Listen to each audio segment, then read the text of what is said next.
எனக்கு தண்ணி குடிச்சா நல்லா இருக்கும்னு தோணுது. சூப்பர்ப்பா, தண்ணி குடிக்கிறது ரொம்ப நல்லது. நீ தண்ணி குடிக்க கிச்சனுக்கு போகும்போது எனக்கும் சாப்பிட ஏதாவது எடுத்துட்டு வந்துரு. பாரு, வயிற்றுக்குள்ள சத்தமே கேக்குது, ரொம்ப பசிக்குது எனக்கு. யாராவது எந்திரிச்சு போகும்போது தலைகண்ணியை சரி பண்ணி விடுங்கப்பா. தலை எடை குடமா இருக்கிறதுனால வலிக்குது. தலைகண்ணி வச்சா தலைவலியே வராது எனக்கு. என்னையா சோம்பேறி ஆயிட்டீங்க? இப்படியே இருந்தா எல்லாரும் குண்டாடுவீங்க. ஹனி, நீ யாருக்கு உதவி பண்ணாம தண்ணி குடிச்சிட்டு வா. திரும்பி வரும்போது மட்டும் என் வாழை கொஞ்சம் சரி பண்ணிட்டு போயிடு, சரியா? எப்ப பாரு கம்பியில ஒட்டிக்குதுப்பா, புரிஞ்சுதா? அவ்வளவுதானே, ஒன்னும் பிரச்சனை இல்ல. நான் மட்டும் இப்ப வேகமா எந்திரிச்சேன், உங்க எல்லாரையும் எப்படியாவது துரத்தி பிடிச்சி 2 அடி கொடுப்பேன். அப்ப ஆட்டோமேட்டிக்கா உங்களுக்கு சுறுசுறுப்பு வந்து உங்க வேலையை நீங்களே பாத்துப்பீங்க.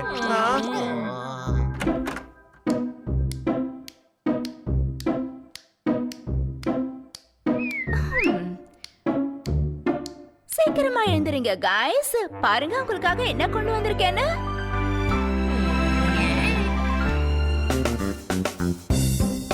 சீக்கிரமா எழுந்துறீங்க, நாம மார்னிங் வாக்கு கிளம்பணும்.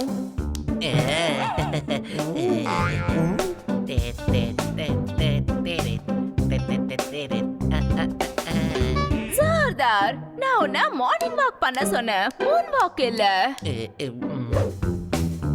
நானும் முன்னாடி தான் போகணும்னு முயற்சி பண்றேன் மேடம். ஆனா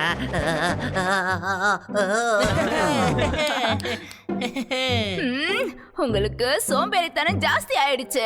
நான் இன்னைக்கே போய் உங்களுக்காக ஒரு ஜிம் ட்ரைனரை ஏற்பாடு பண்றேன். அப்பதான் நீங்க சரிப்பட்டு வருவீங்க.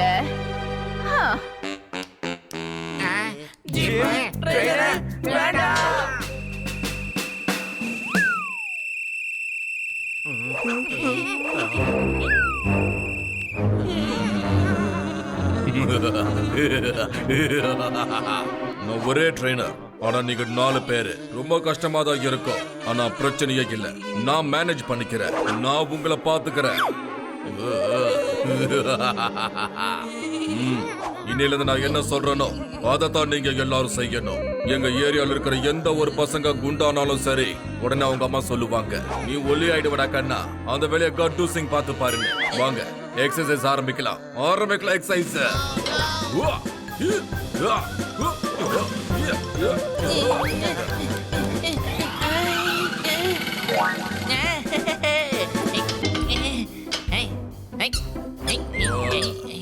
இவ்ளோ கம்மியா வெயிட் போடக்கூடாது.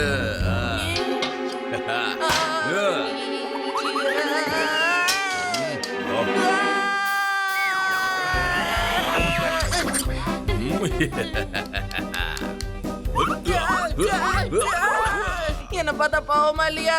என் கதை இங்கேயே முடிஞ்சிரும் போல இருக்கு.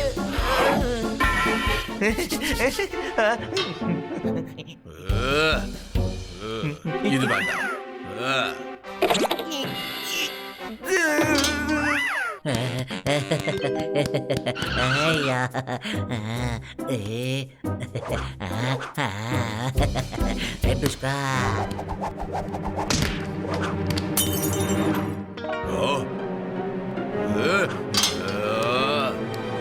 இது ஃபுட்பால் இல்ல, எக்ஸசைஸ் பால்.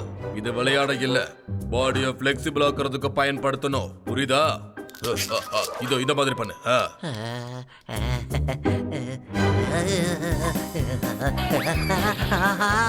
காப்பாத்துங்க, காப்பாத்துங்க.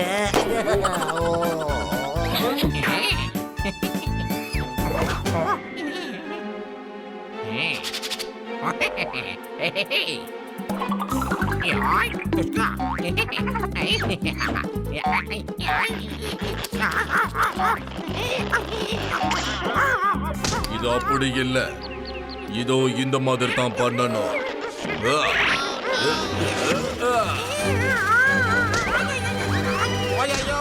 ஒரு பச்சைக்கிளிய புடிச்சு போய் கட்டி போட்டு வச்சிருக்கியே, உன்னை என்ன பண்றது? ஏப்பா, இப்படியே போச்சுன்னா என்ன போச்சுனா, என் கண்ணு கெட்டின தூரம் வரைக்கும் எதுவும் போகலையே. உன் கண்ணுக்கு ஏதாவது தெரிஞ்சா என்கிட்ட சொல்லு. பெருசு, இது வரைக்கும் மூளை யூஸ் பண்ணிருக்கியா? ஏப்பா, இப்படியா போச்சுன்னா நம்மள அந்த ஆண்டவனாலையும் காப்பாற்ற முடியாது சொல்லிட்டேன். என்கிட்ட ஒரு ஐடியா இருக்கு, சூப்பர் ஐடியா. வேண்டாம் பண்ணி, ஒருவேளை மேடம்க்கு தெரிஞ்சு போச்சுன்னா? அட நீ வேற டென்ஷன் ஆகாதப்பா. மேடம் இத பத்தி எதுவும் தெரியாது. உன் பிளான் நல்லபடியா ஒர்க் அவுட் ஆனா சந்தோஷம். ஆனா ஜிம் மாஸ்டர் பிளான் மட்டும் ஒர்க் அவுட் ஆயிடுச்சுன்னு வை, நம்மள போட்டோ எடுத்ததுக்கு மழையும் போட்டுருவாங்க பாத்துக்க. ஒண்ணுமே ஆகாதியா. ஆனா அந்த பிளானுக்கு முன்னாடி நாம ஒண்ணு பண்ணி ஆகணும். என்னப்பா பண்ணணும்? ஐடியா.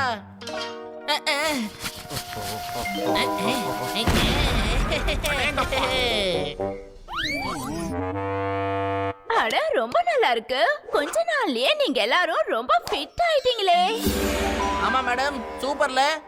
இப்போ இந்த கொஞ்ச நாள்லயே நீங்க இவ்ளோ ஃபிட்டா இருந்தீங்கன்னா அப்போ நான் இன்ஸ்ட்ரக்டர் கிட்ட சொல்லி 2 நாளுக்கு ஒரு வாட்டி வர சொல்றேன், சரியா? தாராளமா, நாங்கெல்லாம் அதுக்கு ரெடியா இருக்கோம். டேய் சிறுசு, நீ எங்களை காப்பாத்த வந்தியா இல்ல எங்களை காலி பண்ண வந்தியா? ஆ, ஒண்ணுல அவன் சும்மா வளர்றான். அதாவது நாங்க ஒண்ணு சொல்ல வந்தோம். விஷயம் என்னன்னா, நாங்க எல்லாருமே ரொம்ப செல்ஃபிஷா இருந்திருக்கோம். எங்களை பத்தி தான் யோசிச்சோம், உங்களை பத்தி யோசிக்கவே இல்ல. ஆ, உங்களை பத்தி நாங்க யோசிச்சாகணும் இல்லையா? என்ன சொல்ல வர? எங்களுக்கு என்ன தோணுதுன்னா, நீங்களும் எங்கள மாதிரியே எங்க கூட வந்து எக்ஸசைஸ் பண்ணணும். அப்பதான் நீங்க எங்கள மாதிரியே நல்லா ஃபிட்டா இருப்பீங்க madam. Not a bad idea. அப்படியே செய்யலாம். நாளையில இருந்து நானும் உங்க கூட ஜாயின் பண்ணிக்கிறேன்.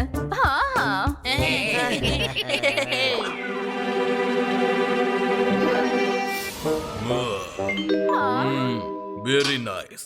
இது உண்மையில ரொம்ப நல்ல விஷயம் தான். நீங்களும் உங்களை ஃபிட்டா வச்சுக்கணும்னு ஆசைப்படுறீங்க. ஓ எஸ். அப்போ சரி, நான் உங்களுக்கு முதல்ல வார்ம் அப் கிளாஸஸ் ஆரம்பிச்சிடுறேன். 1 2 1 2 1 2 1 2 1 2 சார், எங்க மேடம் உங்களை டெஸ்ட் பண்ணி பார்க்க வந்திருக்காங்க. நீங்க எங்களுக்கு எந்த அளவுக்கு ஸ்ட்ரிக்ட்டா ட்ரைனிங் கொடுத்தீங்கன்னு. அதனால அவங்களையும் ஸ்ட்ரிக்ட் ஆக்குங்க, விடாதீங்க. நல்ல ட்ரைனிங் கொடுங்க. இதுல மட்டும் நீங்க பாஸ் ஆகாம ஃபெயில் ஆனீங்க, அதுக்கப்புறம் உங்க கதை காலி. மேடம் உங்களை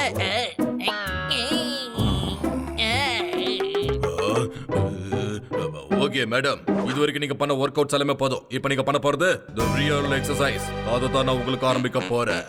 பட் ஏய், no if, no but. Keep your mouth shut. நான் என்ன சொல்றேனோ அதை மட்டும் நீங்க பண்ணா போதும். இப்போ இது ரன்னிங் டைம். ஓடுங்க ஓடுங்க.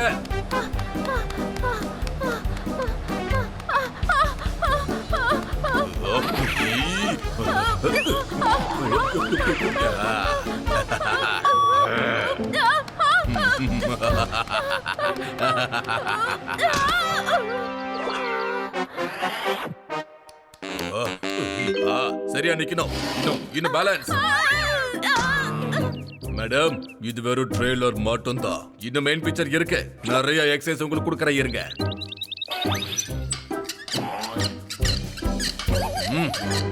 ஏய்,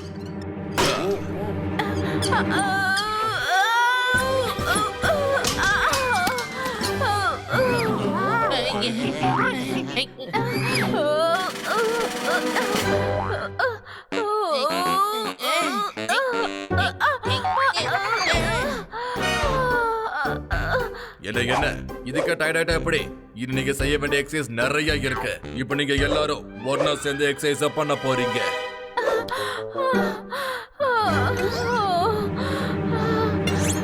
அப்படின்னா டெய்லி நீங்க என் பசங்களுக்கு இவ்வளவு ஹார்டான எக்ஸசைஸ் கொடுக்குறீங்களா? இந்த விஷயம் எனக்கு முன்னாடியே தெரிஞ்சிருந்தா பாவம் என் அப்பாவி குழந்தைகளை இங்க அனுப்பியிருக்கவே மாட்டேன். நீ மனுஷனே இல்ல, நீ அரக்க.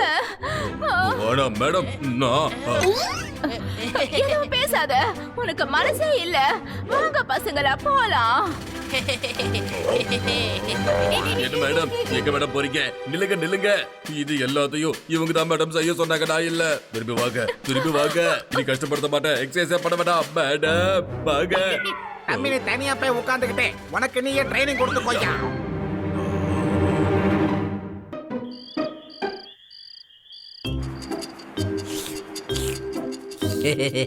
வாழ்க்கைனா இப்படிதான்ப்பா இருக்கணும். எந்த வேலையும் செய்யாம எப்படியே உட்காந்து ஐஸ்கிரீம் சாப்பிடலாம்ப்பா. மேடம் சாப்பிட கொடுத்துக்கிட்டே இருக்கணும், நாம சாப்பிட்டுக்கிட்டே இருக்கணும். அப்பப்ப தூங்கி எந்திரிக்கணும்.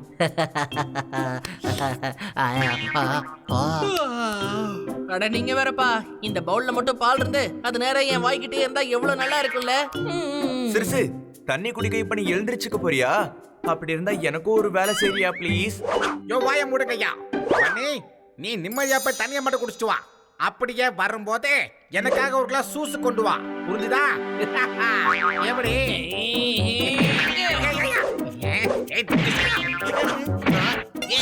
அட என்னப்பா எல்லாரும் அவங்க வேலையை அமைதியா பாருங்க. மேடம் பார்த்தாங்க மறுபடியும் ஜிம்முக்கு அனுப்பிடுவாங்க.